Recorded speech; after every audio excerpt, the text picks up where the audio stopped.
tahunnya Komisi 5, Pak. Ilham Pangestu, siap-siap Pak Emaras. Terima kasih pimpinan. Assalamualaikum warahmatullahi wabarakatuh. Selamat siang dan salam sejahtera bagi kita semua. Yang terhormat pimpinan dan anggota Komisi 5 DPR RI, Dirjen Perhubungan Darat, Dirjen Perhubungan Laut, dan Kepala BPTJ beserta jajarannya. Pertama-tama kita melihat realisasi APBN tahun 2021 pada ketiga eselon 1 Kementerian Perhubungan ini, angka realisasinya sudah bagus. Misalnya Dirjen Perhubungan Darat sebesar 54,11%, Dirjen Perhubungan Laut sebesar 48,86%, dan BPTJ sebesar 50,37%. Sebagaimana diamanatkan dalam Undang-Undang Nomor 17 Tahun 2008 tentang pelayaran, tugas Dirjen Perhubungan Laut sangat besar dalam rangka terwujudnya penyelenggaraan transportasi laut nasional yang efektif, efisien, dan berdaya saing, serta memberikan nilai tambah sebagai infrastruktur dan tulang punggung kehidupan berbangsa dan bernegara. Oleh karena itu, Pak Dirjen Perhubungan Laut, saya memohon agar anggaran yang dialokasikan dalam RAPBN 2022 ini, yakni sebesar 8,95 triliun, dapat dimanfaatkan untuk mendukung kegiatan angkutan laut dan kepelabuhan dalam rangka memperlancar arus perpindahan orang dan logistik untuk menunjang pembangunan nasional dan daerah. Waktu kemarin saya reses, saya berkunjung ke Pelabuhan Krunggu Lok Sumawe. Saya melihat dan mendengar bahwa PNBP-nya luar biasa. Ada aktivitas ekspor CPO, pupuk, dan kapal-kapal LPG. Tetapi fasilitas pelabuhan tidak memadai. Permasalahan pembangunan gedung operasional KSOP Lok Sumawe yang dikerjakan tahun ini belum dapat dimanfaatkan disebabkan belum sesuai dengan perencanaan awal karena keterbatasan anggaran yang didapat KSOP Lok Sumawe. Disebabkan alokasi anggaran yang ada direfocusing pada tahun anggaran 2021.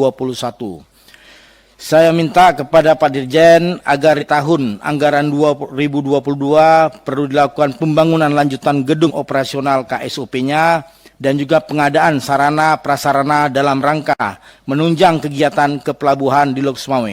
Aceh mempunyai potensi besar, potensi sumber daya alam yang tinggi, dan tentu harus didukung oleh fasilitas pelabuhan yang baik.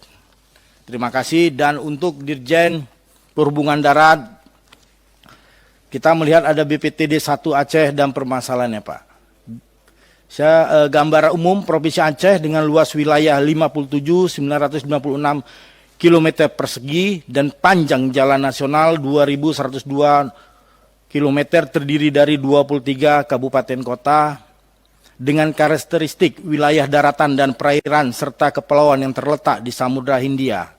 Untuk memajukan perekonomian sangat bergantung pada kesediaan sarana dan prasarana transportasi yang memadai, sehingga ketertinggalan wilayah dengan daerah-daerah lain di Indonesia dapat disejajarkan dengan terbangunnya konektivitas wilayah melalui sarana prasarana transportasi yang handal. Tanpa didukung pembangunan di sektor transportasi, mustahil ketertinggalan Aceh sejajar dengan daerah lain di Indonesia. Ada beberapa permasalahan yang kita temukan untuk mewujudkan sarana dan prasarana transportasi yang handal dalam rangka mewujudkan Aceh yang sejahtera seperti sudah terwujud. Hal ini disebabkan oleh karena dukungan anggaran dari pemerintah pusat, dalam hal ini Dirjen Perhubungan Darat sangat minim jika dibandingkan dengan balai-balai yang lain di Indonesia.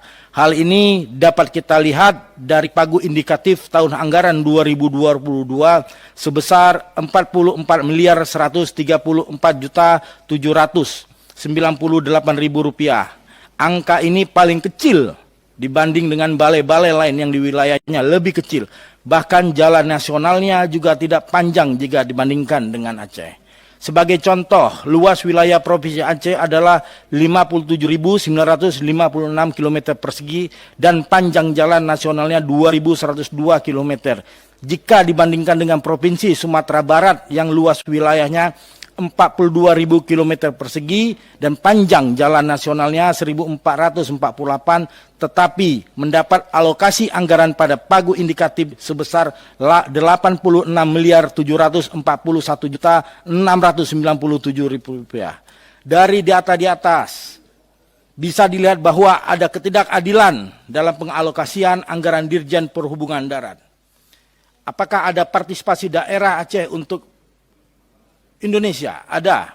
Pemerintah Aceh telah berkontribusi untuk membangun 3 kapal penyeberangan, yaitu KMP Aceh Hebat 1, KMP Aceh Hebat 2, dan KMP Aceh Hebat 3. Sebesar 178 miliar yang semuanya bersumber dari dana pemerintah Aceh.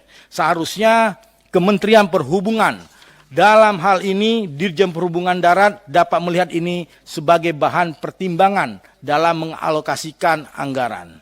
Saran agar pagu alokasi anggaran tahun 2022 untuk Provinsi Aceh dapat dipertimbangkan untuk dinaikkan atau ditambah, mengingat masih banyaknya kegiatan yang belum maksimal dalam penganggaran. Misalnya, 1. Penambahan fasilitas keselamatan jalan. 2. Penambahan lampu penerangan jalan. 3. Penambahan trayek subsidi keperintisan. 4. Penambahan pembangunan fasilitas dermaga dan halte sungai. Terakhir, peningkatan prasarana gedung terminal. Mungkin ini saja yang bisa saya sampaikan. Saya akhiri, wabillahi taufik wal hidayah. Assalamualaikum warahmatullahi wabarakatuh. Terima kasih. Pak Emaras.